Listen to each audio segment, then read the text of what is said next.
बिस्मिल्लाहिर्रहमानिर्रहीम, अस्सलाम वालेकुम। Welcome to official Sadia अफसाल।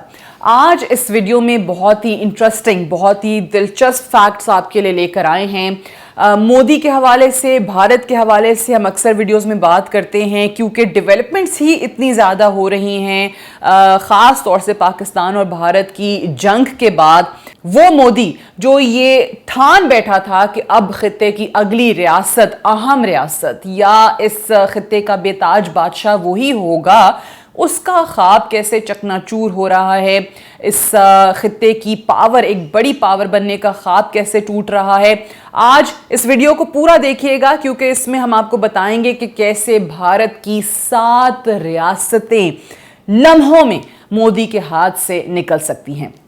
बहुत रीजन के अंदर अहम डेवलपमेंट्स हो रही हैं और वो तमाम ममालिक जो भारत के करीबी समझे जाते थे, और ख़ास तौर से अगर इस रीजन के ममालिक का मैं ज़िक्र करूं और उसमें भी अगर बिलखुसूस आप बात करें उन ममालिक की जो इस वक्त हिंदुस्तान के, जो भारत के पड़ोसी भी हैं, तो आपको समझ में आएगा कि क्या हुआ है, कैसे सूरत हाल तब्दील हुई है और कैसे मोदी इस वक्त ट्रैप हो चुका है। सबसे पहले तो देखिए, अगर आप मगरबी ताकतों के साथ जो कोशिशें की मोदी ने, इंडिया ने अमेरिका के साथ मिलकर जो कोशिशें की, वो यही थी कि तमाम ममालिक के साथ हमारे इतने अच्छे ताल्लुकात हो जाएं कि उनकी सपोर्ट से हम यूनाइटेड नेशंस की सिक्योरिटी काउंसिल का परमानेंट मेंबर, एक मुस्तकिल मेंबर जो हैं वो बन जाएं। तो फिर तो सारी की सारी गेम जो है वो हमारे हाथ में आ जाएगी। लेकिन अब हुआ ये कि जो मोदी सोच रहा था वो कुछ नहीं हो सका। एक तरफ हमने आपको वीडियोस में तफसील से बताया कि कैसे ट्रंप से दुश्मनियां वो मोल ले रहे हैं, अमेरिका से ताल्लुकात उनके कैसे ख़राब हो रहे हैं, रूस के साथ ताल्लुकात कैसे ख़राब हो रहे हैं, फ्रांस के साथ आप देख लीजिए, कनाडा के साथ देख लीजिए। आज स्पेसिफिकली हम देखेंगे कि क्या वजह है कि मोदी की जो 11 साल में हमने नफरत अंगेजी देखी है, उसने कैसे इंडिया को नुकसान पहुंचाया है। 11 बरस कबल 2014 में जब मोदी पहली बार बरसर इक़्तिदार में आया तो सबको यही गुमान था कि अब जो है वो भारत तब्दील हो जाएगा। लेकिन जो लोग मोदी की उस सियासत को जानते थे, जो उन्होंने बतौरे चीफ मिनिस्टर गुजरात दिखाई, वो बिल्कुल भी एक लम्हे के लिए भी इस खुशफहमी का शिकार नहीं थे कि मोदी कोई खैर की खबर लेकर आएंगे हमारे लिए। अब अगर आप इंडिया के पड़ोसी ममालिक को देखें तो वो ममालिक भी जिनके साथ ताल्लुकात अच्छे थे वो भी दूरी इख्तियार करते हुए नज़र आ रहे हैं। फिर वो भूटान हो, नेपाल हो, बांग्लादेश हो, म्यांमार हो। पाकिस्तान के ख़िलाफ़ तो वैसे ही मैदानी जंग गर्म किया होता है इंडिया ने हर वक्त। और चाइना की तो चलें हम बात नहीं करते क्योंकि हमें पता है बहुत अच्छे तरीके से कि चाइना के मुकाबले में इंडिया जो है वो खड़ी होने की कोशिश कर रहा है और वो चाहता है कि अमेरिका और मगरबी ममालिक उसको तैयार कर दें कि चाइना को वो इस रीजन के अंदर काउंटर कर सके। गो कि ये ख्वाब ही है और एक बड़ी दिफाई ताकत होने का जो दावा था मोदी का और इंडिया का, वो सबके सामने आ चुका है, ख़ास तौर से 10 मई के बाद। अब अगर हम पहले भारत और बांग्लादेश की बात करते हैं और आज इस वीडियो में आपको इसी से रिलेटेड हम कुछ इंटरेस्टिंग फैक्ट्स जो हैं वो सामने रखने जा रहे हैं। 11 बरस कबल, जैसे मैंने आपको बताया कि मोदी जब पहली बार हुकूमत में आए, इक़्तिदार में आए, तो आपको बहुत अच्छे तरीके से याद होगा कि बड़ी खुशी खुशी बांग्लादेश उनके दौरे होते थे और वहाँ पे वो बहुत बुलंदबांग दावे करते थे कि कैसे उन्होंने पाकिस्तान के 2 हिस्से किए, पाकिस्तान के 2 टुकड़े किए, पाकिस्तान को तोड़ा, मुक्ति बाहिनी का क्या किरदार था और कैसे हमने बांग्लादेश के लिए खून बहाया। ये बड़े वाज़े अल्फाज थे उनके। बांग्लादेश की सरजमीन पे खड़े होकर उन्होंने ये बात की थी कि कैसे हमने खून की होली खेली है पाकिस्तान और बांग्लादेश को अलग करने के लिए। वो बांग्लादेश जो गुज़श्ता 54 ईयर्स से जिसके बारे में ये भी कहा जाता था कि इंडिया की सैटेलाइट स्टेट बन चुका है, वो बांग्लादेश अब किस तरीके से इंडिया से दूर हो रहा है। ख़ास तौर से हसीना वाजिद के जाने के बाद, हसीना वाजिद का, उनकी हुकूमत का तख्ता उलट जाने के बाद, उनकी अपनी आवाम जब उनके ख़िलाफ़ खड़ी हुई है तो हमने देखा है कि एक नई शुरुआत जो है वो बांग्लादेश के लिए हो रही है। वो अपनी ख़ारजा पॉलिसी को भी इस वक्त रीडिफ़ाइन कर रहे हैं। वो बांग्लादेश जो पाकिस्तान से दूर हो चुका था वो पाकिस्तान की तरफ वापस आने की बात कर रहा है, पाकिस्तान से ताल्लुकात की बहाली की बात कर रहा है।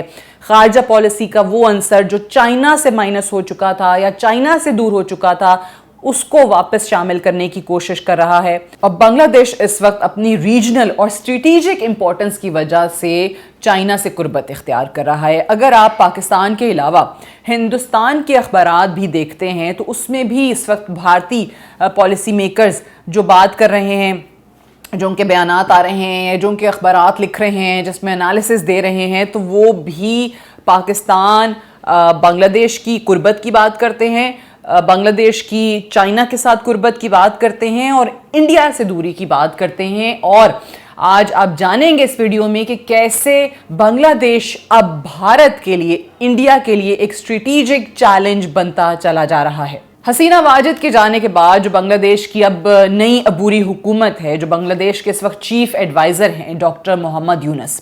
पहले तो ये समझ लीजिए कि डॉक्टर मोहम्मद यूनुस जो हैं वो बहुत ही ज़बरदस्त इकोनॉमिस्ट हैं। 2006 में उनको नोबेल पीस प्राइज़ भी मिल चुका है, यानी वो नोबेल लॉरिएट हैं। और इकोनॉमिक एंड सोशल डेवलपमेंट में उन्होंने जो काम किया है उसकी बुनियाद पे उनको ये नोबेल पीस प्राइज़ जो है वो दिया गया था। अब डॉक्टर मोहम्मद यूनुस ने क्या किया है बांग्लादेश के लिए कि जो माजी की पॉलिसीज़ थी उसको यकसर तब्दील करके रख दिया है when it comes to economics, when it comes to foreign policy. अब डॉक्टर मोहम्मद यूनुस ने 2 महीने कबल मार्च के अंदर दौरा किया चाइना का, और वहाँ पे उन्होंने चीनी लीडरशिप के साथ तकरीबन तमाम ही जो उनकी लीडरशिप थी उसके साथ मुलाकातें की और एक नई डिप्लोमेसी का बाब जो है ना उसका आगाज़ उन्होंने किया। और बहुत सारी ऐसी कहते हैं कि जी पुरकशिश ऑफर्स उन्होंने चाइना को की कि चाइना ऑब्वियसली उससे इनकार नहीं कर सकता। अब ये सुनिए, अब ये पॉलिसी है किसकी? डॉक्टर मोहम्मद यूनुस की।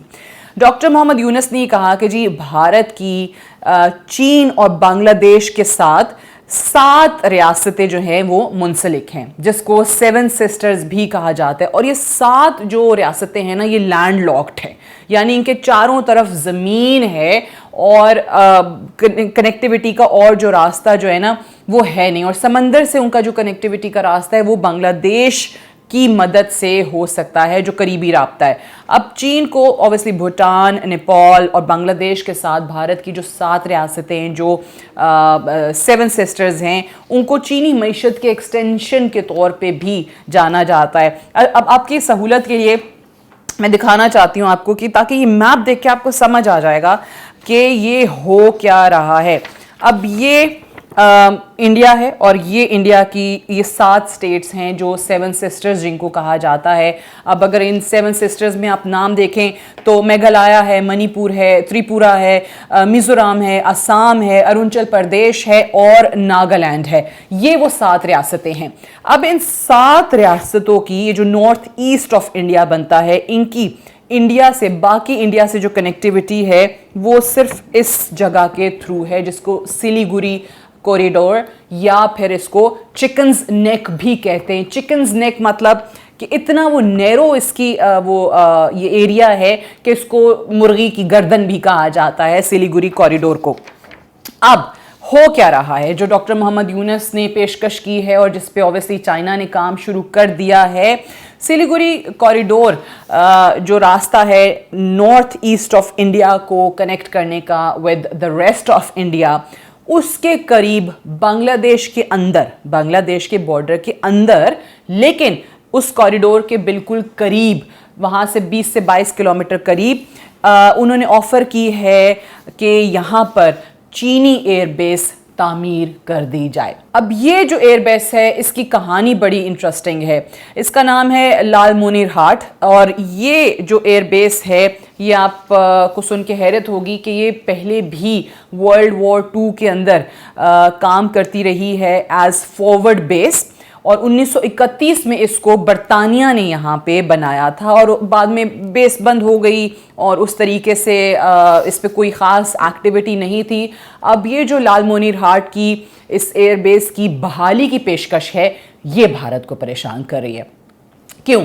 क्योंकि अगर ये बेस बांग्लादेश के अंदर यहाँ इस जगह पे बन जाती है, इस कॉरिडोर से सिर्फ 20 किलोमीटर दूर, तो चाइना के पास ये सलाहियत आ जाएगी कि वो इस कॉरिडोर को ब्लॉक कर सकता है, चिकन्स नेक को बंद कर सकता है। और अगर ऐसा होता है तो इस इंडिया का अपनी बाकी नॉर्थ ईस्ट की इन 7 रियासतों से, 7 सिस्टर से राब्ता बिल्कुल ख़त्म हो जाएगा, zero connectivity whatsoever. So this is the plan.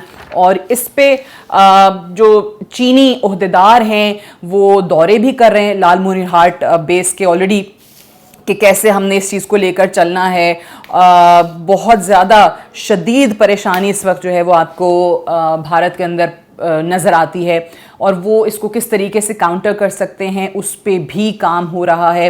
अब अगर ये लाल मोहर हाट एयरबेस को आप देखते हैं, अब अगर चाइना यहाँ पे आके बैठ जाता है और कुछ भी वो इंडिया के अगेंस्ट नहीं कर रहा है, लेट्स से, वहाँ पे भी इंडिया को परेशानी तो होगी, क्योंकि एक फ्यूचर थ्रेट जो है, पोटेंशियल थ्रेट, वो वहाँ पे उसको अपने लिए नज़र आ रहा है।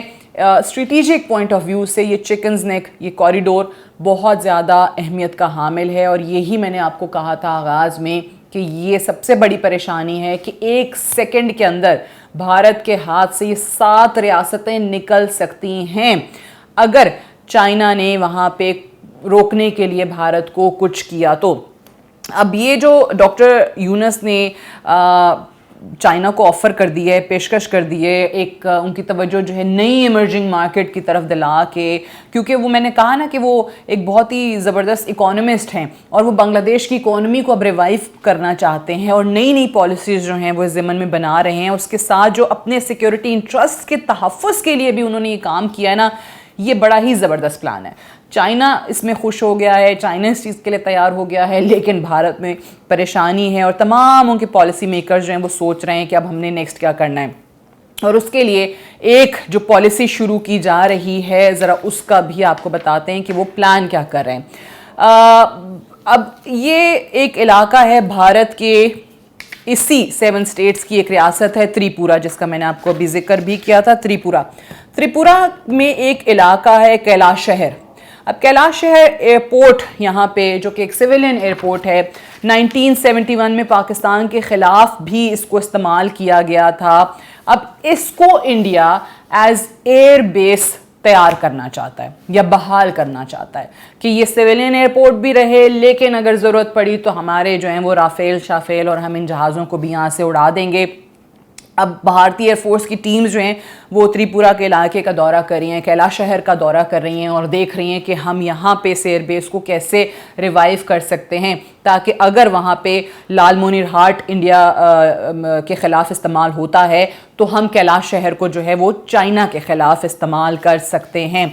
लेकिन आज ऑब्वियसली सूरत हाल बहुत ही मुख्तलिफ हो चुकी है, इतना आसान नहीं रहा है इंडिया के लिए इन चैलेंजेस को काउंटर करना। और इस वक्त अगर सही मानों में आप देखें तो वो इस पूरे रीजन के अंदर अपने आप को तन्हा महसूस कर रहा है। जैसे मैंने आपको पहले बताया था, अगर आप इंडिया का नक्शा देखते हैं तो म्यांमार है एक तरफ भूटान है, एक तरफ चाइना है, एक तरफ नेपाल है, अपने ही मुल्क के साथ रास्ते के लिए सिर्फ 20 से 22 किलोमीटर चौड़ी पट्टी है। दूसरी तरफ बांग्लादेश है, बांग्लादेश जो है वो चाइना को ला के बिठा रहा है बिल्कुल इंडिया के सर के ऊपर।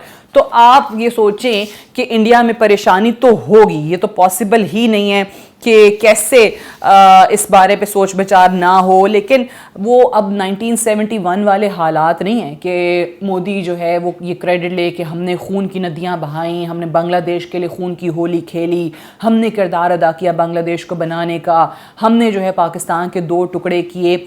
आज पाकिस्तान उस ज़माने से बहुत आगे आ चुका है और आज बांग्लादेश भी उस टाइम से बहुत आगे आ चुका है। अब भारत के लिए चैलेंजेस की नई एक और लंबी फहरिस्त जो है वो तैयार है। और इस वक्त के इंडिया को, आज के इंडिया को ये सोच लेना चाहिए कि आखिर क्या गलतियां हुई हैं ऐसी, क्या मोदी ने नफ़रत का बीज बोया है कि जो आज इंडिया को इन तमाम सूरतों में, इन तमाम चैलेंजेस की सूरत में काटना पड़ रहा है। एक बात तो तय है कि मोदी के दिन गिने जा चुके हैं और बहुत जल्द आप देखेंगे कि मोदी के अपने लोग ही कैसे उनके ख़िलाफ़ बात करना शुरू हो जाएंगे। आज सबको ये एहसास हो रहा है कि ये सूरत हाल हमारी अपनी बनाई हुई है, मोदी की पॉलिसीज़ की वजह से बनाई हुई है और मोदी की सियासत का ख़ात्मा हुए बग़ैर अब हम वापस इंडिया की बहाली का सफ़र जो है वो शुरू नहीं कर सकते। तो ये है आज की सूरत हाल, जिसमें भारत की 7 रियासतें चंद लम्हों में भारत के हाथ से निकल सकती हैं। And for this they all thank Modi कि जी मोदी की पॉलिसीज़ की वजह से ये देखें कमाल की सूरत हाल हो गई। बहरहाल आज की वीडियो आपको कैसी लगी? Do give us your feedback. Thank you so much for watching.